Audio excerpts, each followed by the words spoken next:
En este video vamos a hablar sobre las funciones de las proteínas, específicamente sobre la unión reversible de una proteína a un ligando. Las proteínas. ¿Qué son las proteínas? Las proteínas van a ser macromoléculas orgánicas que van a estar constituidas por lo que son las cadenas polipeptídicas. Van a poseer un peso molecular mayor a la de 100.000 daltons para que éste sea denominado proteína. Los aminoácidos se van a unir por enlaces peptídicos y van a formar las cadenas polipeptídicas. Cuando tenemos más de 100 aminoácidos juntos y unidos por cadenas polipeptídicas, van a ser denominadas proteínas. A pesar de que nuestro cuerpo solo contenga 20 aminoácidos, las combinaciones para formar polipéptidos y proteínas van a ser infinitas. Aquí podemos observar en la imagen lo que son los aminoácidos. Los aminoácidos que van a estar unidos por los enlaces polipeptídicos y al momento de unirse con los enlaces polipeptídicos se van a denominar proteínas. Función de las proteínas. La función de muchas moléculas van a implicar lo que es la unión reversible de otras moléculas. Una molécula que va a estar unida de manera reversible por una proteína se va a conocer con el nombre de ligando. ¿Qué es el ligando? El ligando va a ser cualquier tipo de molécula que va a estar incluida dentro de una proteína. Podemos ver el ligando, una molécula que va a estar unida a una proteína. Y el sitio de fijación que va a haber entre ambos, el punto de unión, va a ser denominado el sitio de fijación. Proteína ligando. Emil Fischer va a proponer a finales del siglo XIX que la unión va a ser de tipo llave y cerradura entre el ligando y la proteína. Es decir, que esta va a ser complementarias, se van a complementar como la llave y la cerradura. Aquí en la imagen podemos observar el ligando con lo que es la proteína y que la unión entre ambas es exactamente como la llave y la cerradura. Mientras que en 1958 Daniel Koshland va a dar otro tipo de concepto. Él va a proponer que en la fase inicial de unión entre el ligando y la proteína no va a ser exactamente igual, va a tener irregularidades.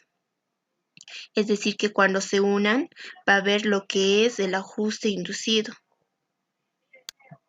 Tenemos un ejemplo acá, lo que es el adenilato quinasa, ejemplo de ajuste inducido, cómo el ligando se une a la proteína y que no hay exactitud al momento de unirse, sino es que va a ser un ajuste inducido.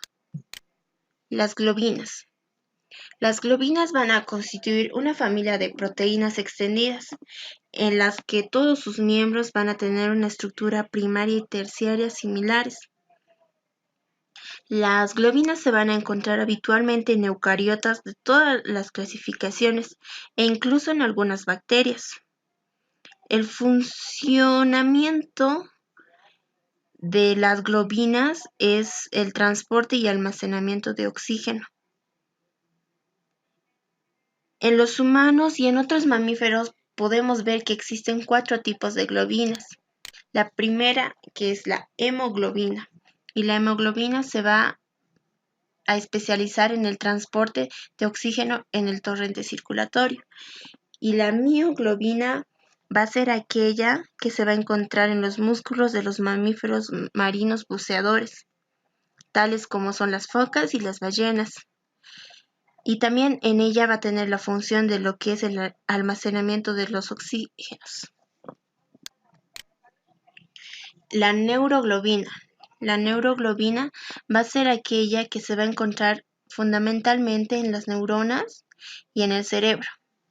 La citoglobina se va a encontrar en concentraciones elevadas en las paredes de los vasos sanguíneos, en donde funcionan regulando las concentraciones de óxido nítrico.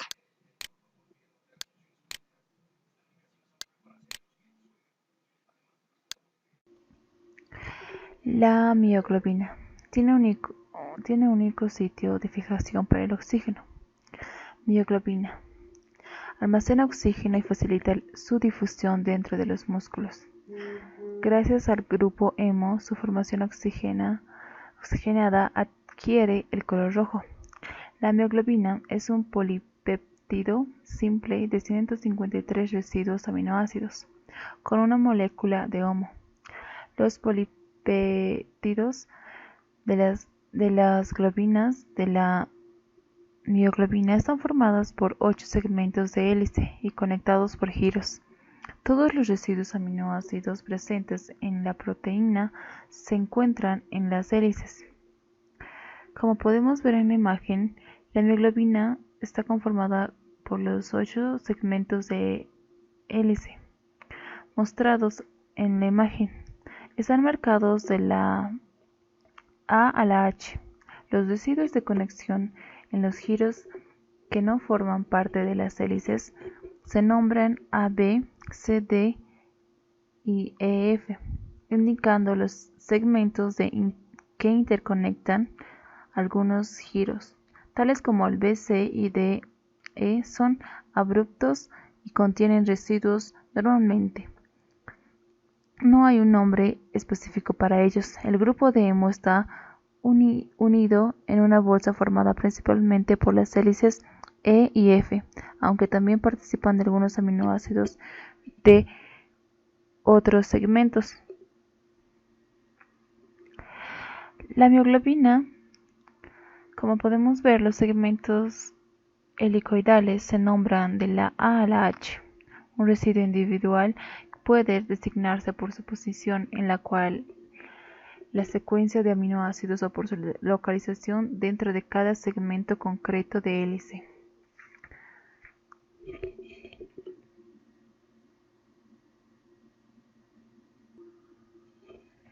Las interacciones proteína-ligando se pueden describir cuantitativamente.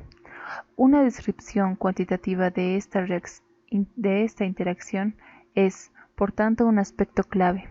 En general, ligando L puede describirse a unión reversible de una proteína, aún por una simple ecuación de equilibrio. La reacción se caracteriza por un constante equilibrio de manera que Ka y Kd son constantes de velocidad, Ka constante de asociación y Kd constante de disociación de un ácido proteico, que describe equilibrio complejo y sus componentes libres no unidos.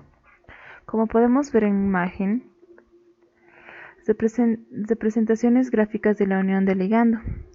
Se representa la porción de centros de unión al ligando ocupados y frente a la concentración de ligando libre. Ambas curvas son hipérbolas rectangulares. El A, curva hipotética de unión a un ligando L. La L necesaria para ocupar la mitad de los centros de unión a ligando disponibles a equivalentes a un Ka o KDE negativo. La curva tiene una lona horizontal en Y y una asintona vertical, no mostrada en la L, igual a 1 negativo, que equivale a Ka negativo. B, curva representativa de la unión de oxígeno a la mioglobina.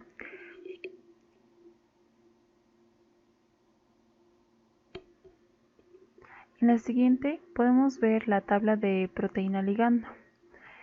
Constantes de disociación para algunas proteínas. La proteína avidina, clara de huevo, que el ligando es biotina, y la que de m al cuadrado es 1x a 1015, así como las demás receptor de insulina, la insulina, inmunoglobina, anti-VIH humana, proteína de superficie del VIH, proteína de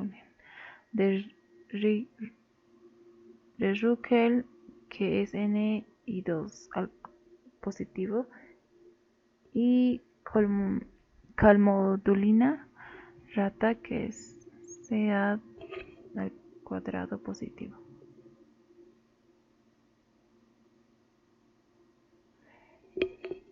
La estructura proteica afecta al modo de unión del ligamento.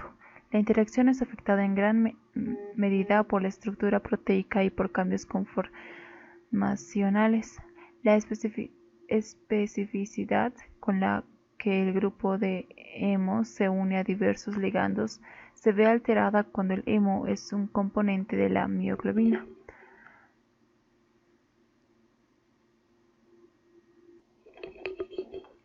Como podemos ver en la imagen, muestra efectos estéricos causados por la unión del ligando al grupo hemo de la mioglobina. El oxígeno se une a un grupo de hemo con el eje O2 en ángulo, una conformación del enlace facilitada por la mioglobina. B. Monóxido de carbono se une al hemo libre con el eje del CO perpendicular al plano del anillo de porfirina. C. Otra perspectiva del hemo de la mioglobina muestra disposición de los residuos aminoácidos clave alrededor del hemo.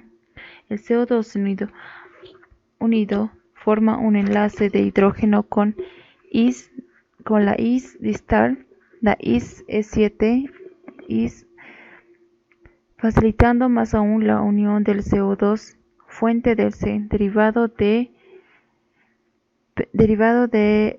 PDB y de IMB. En el caso de hemo libre, la más fuerte unión del CO refleja diferencias en la forma en la que las estructuras orbitales del CO y el O2 interaccionan con el Fe2. Estas estructuras orbitales conducen a geometrías diferentes cuando se unen al hemo. Continuamos con la hemoglobina que une oxígeno de manera cooperativa. La hemoglobina debe unir oxígeno eficientemente en los pulmones, donde la presión parcial de oxígeno es aproximadamente de 13,3 kilopascal, y liberar oxígeno en los tejidos, donde la presión parcial de oxígeno es de unos 4 kilopascal. La mioglobina, como cualquier proteína que une oxígeno siguiendo una curva hiperbólica de unión, está poco preparada para esta función por los motivos que se ilustran en la siguiente figura. En esta figura podemos observar una curva de unión sigmoidea cooperativa. Es una curva de unión sigmoidea donde puede contemplarse como una curva híbrida que refleja la transición de un estado de baja afinidad a un estado de alta afinidad. La unión cooperativa, tal como se manifiesta por la curva de unión sigmoidea, hace que la hemoglobina sea más sensible a pequeñas diferencias en la concentración de oxígeno entre los tejidos y los pulmones, lo que permite que la hemoglobina une oxígeno en los pulmones, donde la presión parcial de oxígeno es alta, y lo libera en los tejidos, donde la presión parcial de oxígeno es baja.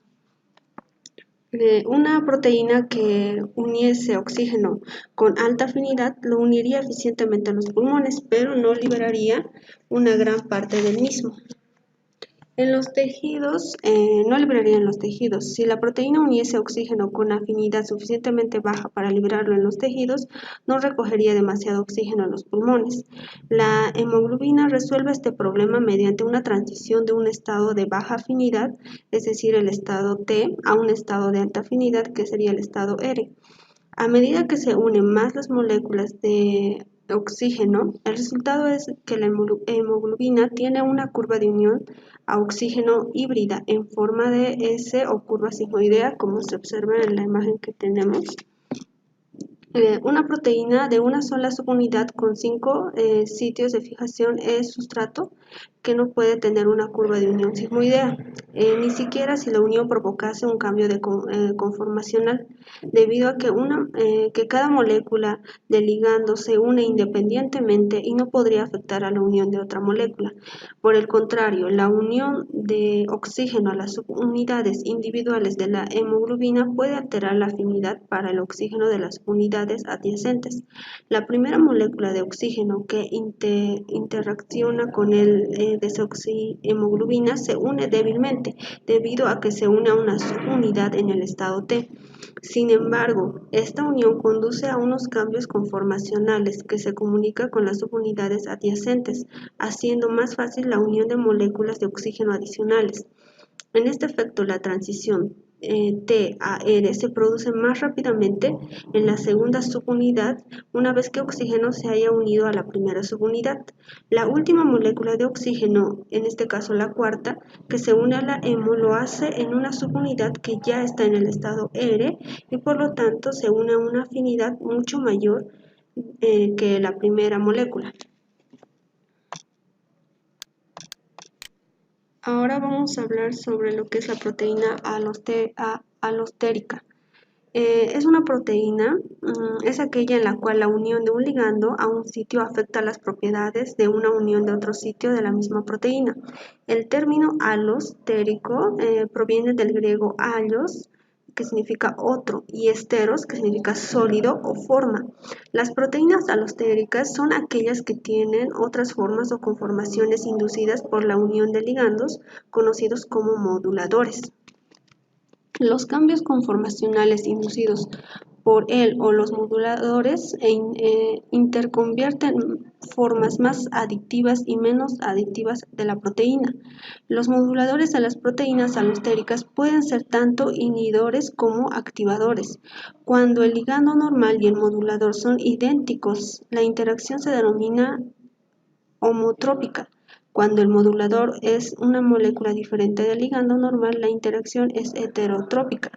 Algunas proteínas tienen dos o más moduladores y por otro lado pueden tener interacciones homotrópicas y heterotrópicas.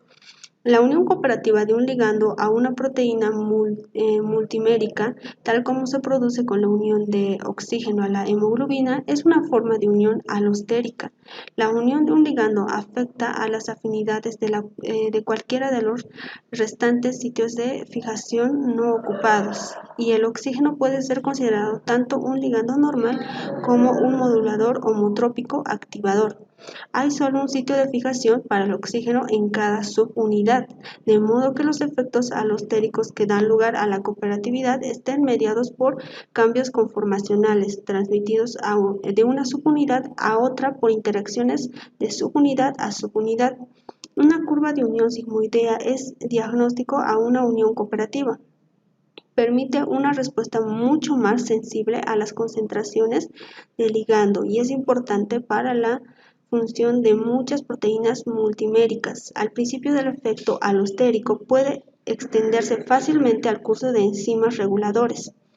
Los cambios conformacionales cooperativos dependen de variaciones en la estabilidad estructural de partes diferentes de la proteína, como en los sitios de fijación de una proteína alostérica suelen consistir en segmentos estables, próximos a segmentos relativamente inestables, siendo estos últimos capaces de sufrir cambios frecuentes en su conformación o llevar a cabo movimientos desorganizados.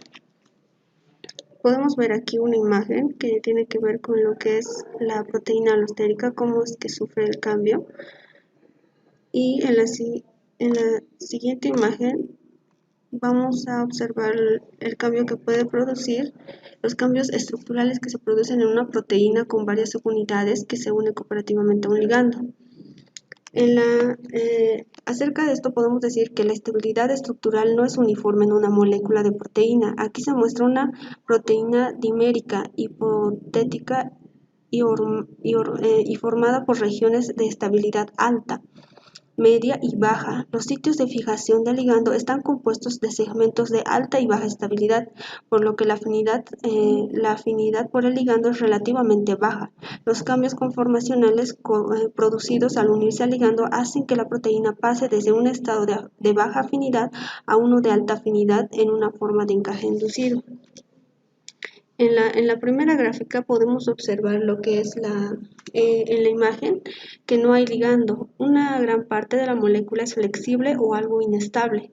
Pocas conformaciones facilitan la unión del ligando en este estado de baja afinidad.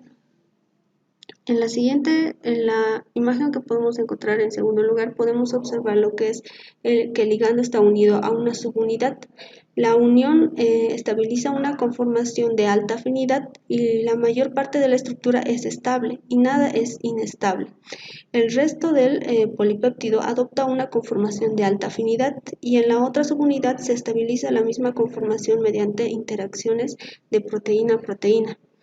Y en la última imagen podemos observar que hay una segunda molécula de ligando que está unida a la segunda subunidad. Esta unión tiene lugar con mayor afinidad que la primera molécula, dando lugar a la cooperatividad positiva. Continuando, podemos decir que, al igual que ocurre con la hemoglobina puede unir ligandos diferentes al oxígeno. Un ejemplo importante es el monóxido de carbono, que se une a la hemoglobina con una eficiencia de unas 250 veces superior a la del oxígeno. Es un enlace de hidrógeno cítrico entre oxígeno y la distal, que no es tan fuerte de la hemoglobina humana como la es de la mayoría de los mioglobinas de los mamíferos, por lo que la unión de oxígeno en comparación del hidróxido de carbono no aumenta tanto. La composición de los humanos de hidróxido de carbono puede tener consecuencias trágicas. Ahora vamos a pasar al siguiente tema, que es la unión cooperativa de ligando, que puede ser descrita cuantitativamente. Acerca de esto podemos decir que la unión cooperativa del oxígeno por la hemoglobina fue analizada por primera vez por Hill en 1910 a partir de su trabajo, que se enunció en un método general para el estudio de unión cooperativa de ligandos a proteínas multisubunitarias. Podemos ver aquí, aquí podemos ver distintas ecuaciones, pero nos vamos a centrar en lo que es la ecuación número 516, la cual podemos decir que es una ecuación de Hill, que debido a la ecuación como se realiza, esta se denomina representación de Hill. En esta podemos observar, esta se basa en la ecuación de la representación de Hill, que debería tener una pendiente igual a n. Sin embargo, la pendiente determinada experimentalmente no refleja el número de sitios de fijación, sino el grado de interacción entre ellos. La pendiente para una curva de Hill se indica, por tanto, como una coeficiente de Hill, que es una medida de grado de cooperatividad. Si NH es igual a 1, la unión del ligando no es cooperativa, una situación que puede producirse incluso en una proteína multimérica si las subunidades no se comunican. Un NH mayor que 1 indica que hay una cooperatividad positiva en una unión del ligando. Esta es la situación que se observa en la hemoglobina, en la que la unión de una molécula de ligando facilita la unión de otras. El límite superior teórico para NH se alcanza cuando NH es igual a N. En este caso, la unión sería completamente cooperativa. Todos los sitios de fijación en una proteína unirían el ligando simultáneamente y no habría moléculas de proteína parcialmente saturadas de ligando en ningún caso. Este límite nunca se alcanza en la práctica y el valor medido de NH es siempre menor al número de sitios de fijación del ligando de la proteína. Para cambiar lo que viene a ser la ecuación, para adaptar la ecuación de Hill a una unión de oxígeno por parte de hemoglobina, debemos situar de nuevo lo que viene a ser la siguiente ecuación, que es la 517, y esta ecuación la podemos representar también en una representación de Hill para la mioglobina y la hemoglobina, en la representación de esta siguiente figura, que viene a ser las gráficas de Hill para la unión de oxígeno a la mioglobina y a la hemoglobina. podemos decir que cuando NH igual a 1 no existe no existe cooperatividad evidente en esta.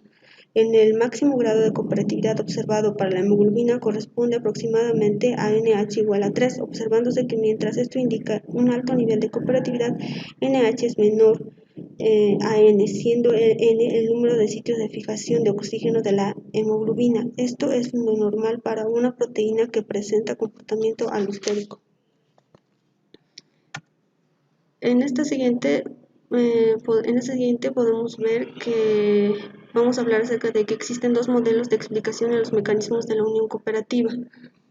Los bioquímicos tienen actualmente una gran cantidad de información sobre los estados T y R de la hemoglobina, pero queda mucho por aprender sobre cómo se produce la transición T a R. Existen dos modelos para la unión cooperativa de ligandos a las proteínas con múltiples sitios de fijación que han influenciado en gran medida a las ideas que se tienen sobre este problema. El primer modelo fue propuesto por Jacques Monod con ayuda de otros colaboradores en 1965, que es el llamado el modelo concentrado. Podemos verlo en la figura número 1, que es aquí en la figura A, este modelo. En este modelo está concentrado que se considera de las subunidades de una proteína con unión cooperativa son funcionalmente idénticas, que cada subunidad puede existir en dos conformaciones y que todas las subunidades sufren la transición de una conformación a otra de manera simultánea. En este modelo, ninguna proteína tiene subunidades individuales con conformaciones diferentes. Las dos conformaciones son, podemos decir que las dos conformaciones son diferentes. Están en diferente equilibrio. El ligando puede unirse a cualquiera de ellas, aunque de una manera mucho más fuerte al estado R. La unión sucesiva de las moléculas del ligando a la conformación de baja afinidad se hace que la transición de la conformación de alta afinidad sea más probable. En la imagen B podemos observar que este es el segundo modelo, el modelo secuencial, propuesto en 1966 por Daniel y con algunos colaboradores. La unión del ligando puede inducir un cambio de conformación en una subunidad individual y un cambio de conformaciones en una subunidad que hace que tanto la unión de un cambio similar en la subunidad adyacente como la unión de una segunda molécula de ligando sea más probable. Hay más estados intermedios potenciales en este modelo que en el modelo concentrado. Los dos modelos son sumamente excluyentes. El modelo concentrado puede considerarse como en un caso de límite de todo o nada del modelo secuencial.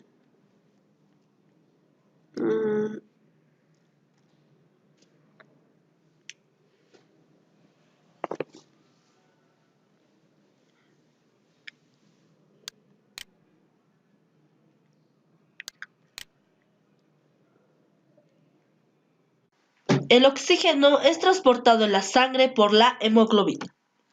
En la imagen podemos ver una estructura tridimensional de la desoxihemoglobina, con una molécula de 2,3 bifosfoglicerato unido. Las dos subunidades alfa están coloreadas con los tonos más oscuros y las dos subunidades beta con los tonos más claros, y los grupos proteicos de color rojo. ¿Qué es la hemoglobina? Es un pigmento de color rojo presentes en los eritrocitos. La hemoglobina le va a dar el color a los glóbulos rojos. Esta proteína es de transporte de oxígeno.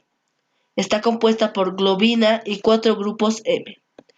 En esta imagen podemos observar 3 eritrocitos.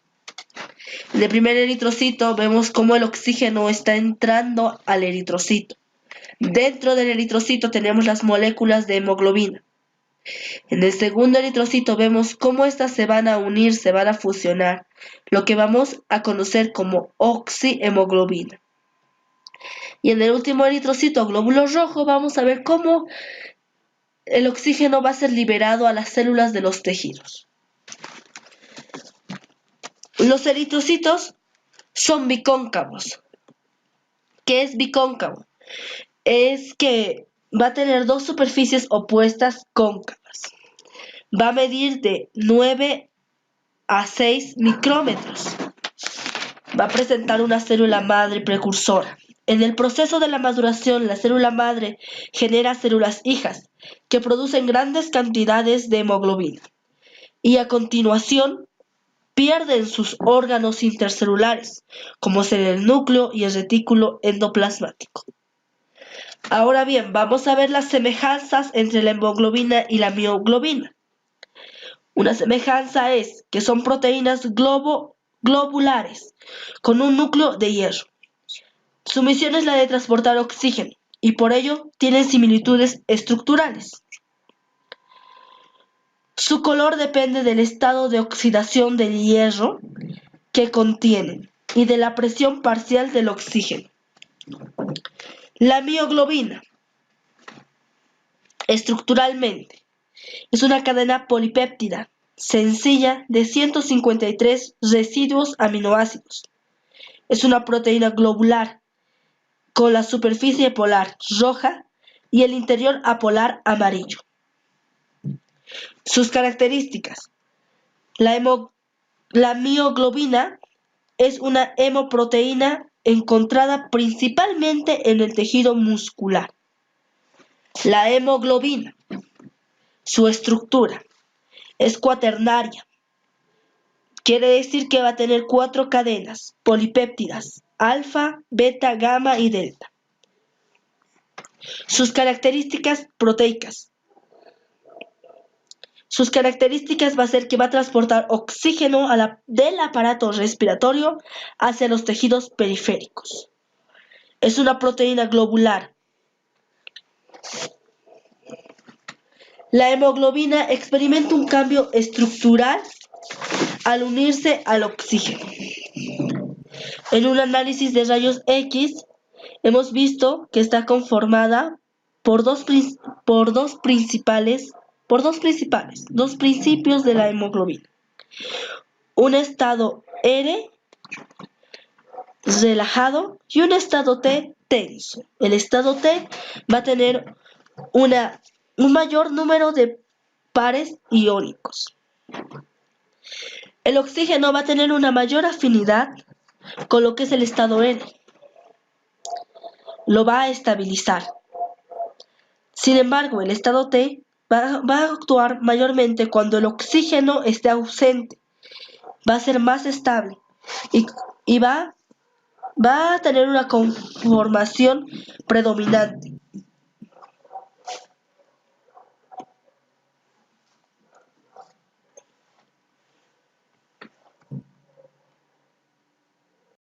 Bueno, aquí vamos a ver lo que va a ser la hemoglobina. Transporta hidrógeno y dióxido de carbono. La hemoglobina transporta dos productos finales de la respiración celular, hidrógeno y dióxido de carbono, de los tejidos a los pulmones y los riñones donde estos son excretados. El dióxido de carbono no es demasiado soluble en solución acuosa y no de ser convertido en bicarbonato, esto llegaría a formarse lo que son burbujas de dióxido de carbono en lo que va a ser la sangre y en los tejidos. El dióxido de carbono es producido por la oxidación de combustibles orgánicos en las mitocondrias, la cual se hidrata para formar lo que va a ser el bicarbonato, como aquí vemos un ejemplo. La hidratación del CO2 lo que llega a provocar es un aumento de concentración de hidrógeno, es decir, un descenso del pH en los tejidos. La unión de oxígeno a la hemoglobina se ve muy afectada por el pH y la concentración de hidrógeno y dióxido de carbono. La hemoglobina transporta alrededor del 40% del total de hidrógeno y del 15% al 20% de lo que va a ser del CO2, o dicho también dióxido de carbono, lo cual va formando en los tejidos y llega hacia los pulmones y los riñones. El resto del dióxido de carbono se llega a transportar en lo que va a ser en forma de bicarbonato y dióxido de carbono disueltos. Bueno, a finalidad de la hemoglobina por el oxígeno disminuye a medida que se unen la que va a ser los hidrógenos y el hidróxido de carbono, la cual va a liberar oxígeno a lo que va a ser los tejidos. Por el contrario, a la medida se excreta lo que va a ser el CO2 en los capilares pulmonares, y la cual aumenta consecuentemente el pH de la sangre, ya que este efecto de pH y lo que va a ser la concentración del CO2 sobre la unión y la liberación de oxígeno por la hemoglobina es llamado también el efecto de Bohr. El equilibrio de la unión de la hemoglobina y de una molécula de oxígeno puede describirse por la reacción. El efecto de concentración de hidrógeno se describe la reacción, como podemos ver aquí en este ejemplo.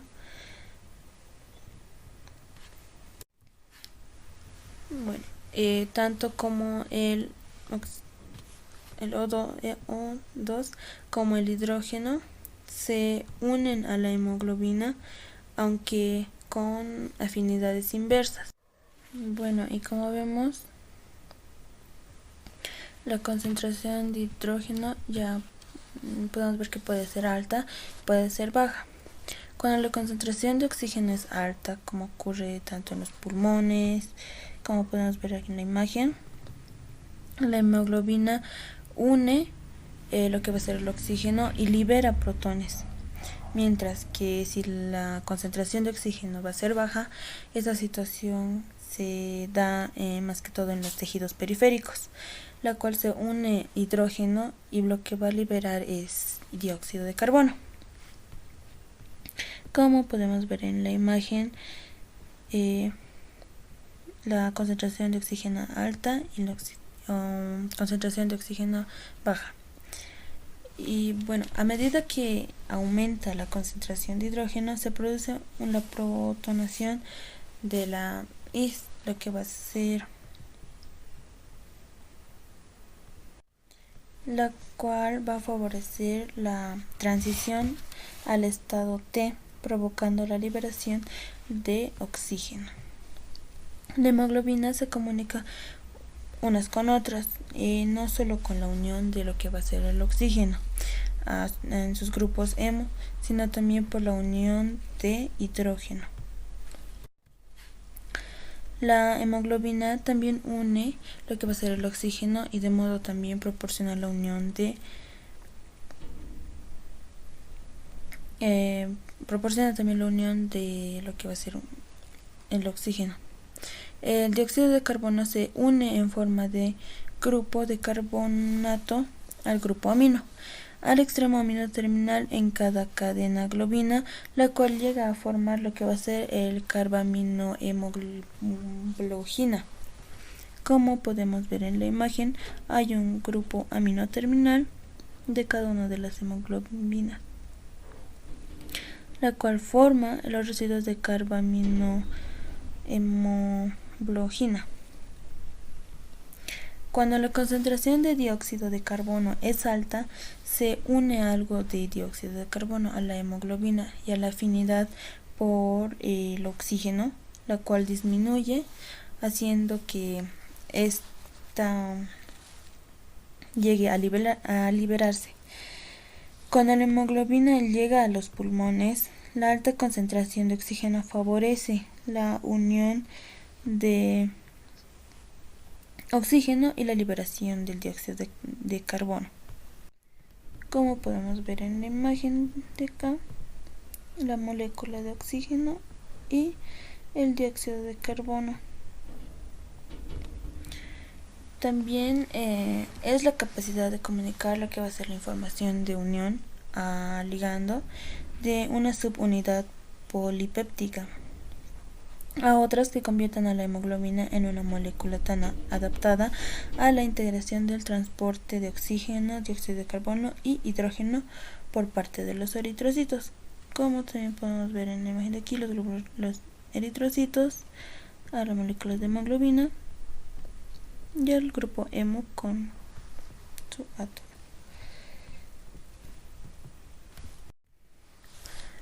Bueno, aquí también vamos a ver lo que es la unión de oxígeno a la hemoglobina. Está regulada por el 2,3 bisfosfoglicerato. El PBG está presente en lo que va a ser las concentraciones relativas altas en los eritrocitos. Eso nos indica que van a estar más presentes en lo que van a ser en los eritrocitos. La interacción de el 2,3 de bisfosfoglicerato con las moléculas de hemoglobina, estas llegan a perfeccionar aún más lo que es la función de la hemoglobina, la cual va a proporcionar una modulación alostérica heterotrópica, como podemos ver en la imagen. Lo que va a ser el BPG. En esta imagen, este es el estado R y este es el estado T. Bueno, también lo que llegamos a hablar es que la anemia falciforme. La anemia falciforme es una enfermedad molecular de la hemoglobina, la cual demuestra de una manera indiscutible la gran importancia de la secuencia de aminoácidos, la cual determina estructuras secundarias, terciarias y cuaternarias de las proteínas globulares.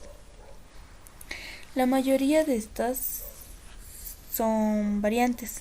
Se debe a las diferencias de un residuo aminoácido que puede ser como la valina y el glutámico. Cada variante de la hemoglobina es producido por una alteración genética. Eso nos quiere decir que la anemia falciforme es dada ya por decir genéticamente. La anemia falciforme se da en individuos que han heredado el alelo de esta enfermedad de ambos progenitores. Cuando se desoxigena la hemoglobina de las células falciformes, es llamada hemoglobina S. Son estos de acá, la hemoglobina S. La hemoglobina normal es denominada la hemoglobina A, como vemos en la imagen, la cual sigue siendo soluble cuando se desoxigena. La hemoglobina S desoxigenada son los más responsables de la deformación en forma de hoz de los eritrocitos y la proporción de células falciformes. Las propiedades alteradas de la hemoglobina S son el resultado de la sustitución de un aminoácido. El grupo R de la valina no posee carga eléctrica, mientras que el glutamato tiene una carga negativa a un pH de lo que va a ser 7,4. La anemia falciforme presenta en individuos homocigotos en el alelo falciforme del gen codificante. Los individuos que reciben el alelo falciforme de un solo progenitor, por lo tanto, son heterocigotos. Sufren una enfermedad más leve llamado rasgos de la anemia falciforme. Estos individuos pueden tener una vida completamente normal, la cual tendrían que llegar a evitar lo que van a ser los ejercicios, esfuerzos, la cual podría llegar a afectar lo que va a ser en el sistema circulatorio. La anemia falciforme también es una enfermedad dolorosa y que puede ser mortal. Las personas con anemia falciforme sufren una crisis recurrente provocada por el ejercicio físico, la cual van a llegar a sentirse débiles, van a tener un aumento de pulso cardíaco más rápido. Una consecuencia aún más grave es que los capilares quedan bloqueados por los eritrocitos alargados y con formas anormales, la cual esto va a llegar a provocar lo que es un intenso dolor. Y esto va a llegar a interferir a lo que va a ser los órganos. Las personas con anemia falciforme mayormente mueren a lo que son en su infancia, si no llegan a recibir lo que es un tratamiento adecuado por un médico. Los individuos heterocigóticos experimentan una enfermedad más leve denominada rasgos de la célula falciforme.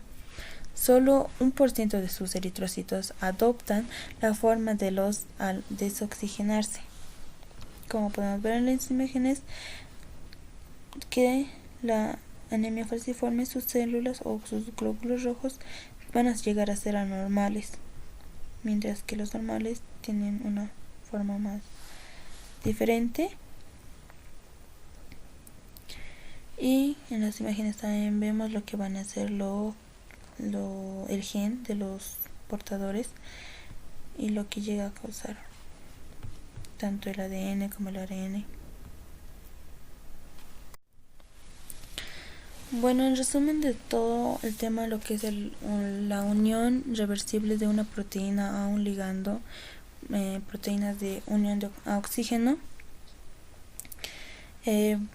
Bueno, podemos llegar a recalcar que la función proteica suele implicar interacciones con otras moléculas, la cual una molécula se une a una proteína, la cual esa se va a llegar a denominar lo que es un ligando. Cuando se une un ligando a un proceso se llama encaje inducido. La unión de ligandos puede estar regulada. También en lo que tocamos el tema es la mioglobina, la cual contiene un grupo prostético hemo, que esta llega a unir lo que es el oxígeno. El hemo llega a consistir en lo que es un único átomo de hierro coordinando en un anillo de porfirina. Para una proteína monométrica, tal como la mioglobina, la fracción de sitios de fijación ocupados por ligando es una función hiperbólica de concentración de ligando. La hemoglobina adulta tiene como subunidad, tiene 4 subunidades que contienen grupos hemo, similares en estructuras entre sí y con la mioglobina. La unión de oxígeno a la hemoglobina, al unirse, llegan a experimentar lo que van a ser cambios, la cual llegan a afectar a otros sitios de fijación que van a constituir un ejemplo de comportamiento alostérico. También se han propuesto 2 modelos cooperativos de ligandos a proteínas con múltiples subunidades, el modelo concentrado y el modelo secuencial. La hemoglobina también se une a lo que va a ser el hidrógeno y lo que es el dióxido de carbono, la cual resulta en la formación de pares iónicos. Estos llegan a estabilizarse en lo que es en el estado T y hacen disimular la afinidad de la hemoglobina por el oxígeno. También llegamos a tocar el tema de lo que es el bisfosfoglicerato, que se une y se va a estabilizar con lo que es el estado T. También tocamos el tema de lo que es la anemia falciforme. Es una enfermedad genética causada por la sustitución de un único aminoácido, el cual genera cambio de la aparición de una zona hidrofóbica en la superficie de la hemoglobina, que hace que las moléculas se agreguen en haces de fibras en condiciones de hemocigosis, la cual esta enfermedad llega a presentar lo que van a ser graves complicaciones médicas. Y bueno, eso sería todo sobre el tema.